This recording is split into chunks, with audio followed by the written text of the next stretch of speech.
భక్తి అని అంటారు. ఈ భక్తి అనన్యమైన భక్తిగా మారిపోవాలి. అన్యము నా పరమేశ్వర, నీకంటే అన్యంగా చూడటానికి లేదు, వినటానికి లేదు, తెలుసుకుంటానికి లేదు. తెలియబడేదంతా నీవే, వినిపించేదంతా నీవే, కనిపించేదంతా నీవే, నీకంటే అన్యంగా రెండో వస్తువు లేదు, నాతో సహా ఇదంతా నీవే అనేది అనన్యమైన భక్తి.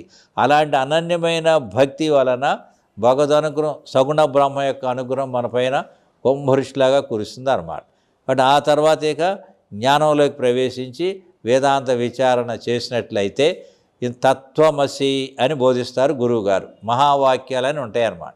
మహావాక్యాలు అంటే జీవబ్రహ్మ ఐక్యాన్ని తెలియజేస్తాయి. అవాంతర వాక్యాలు అని అంటే జీవుడు వేరు దేవుడు వేరు అనే భేదాన్ని తెలియజేసే అవాంతర వాక్యాలు. అభేదాన్ని తెలియజేసేవి చక్కగా వేదాంత వాక్యాలు అన్నమాట. కాబట్టి ఈ వేదాంత వాక్యాలను మనం విచారణ చేసి దాన్ని మహావాక్యాలు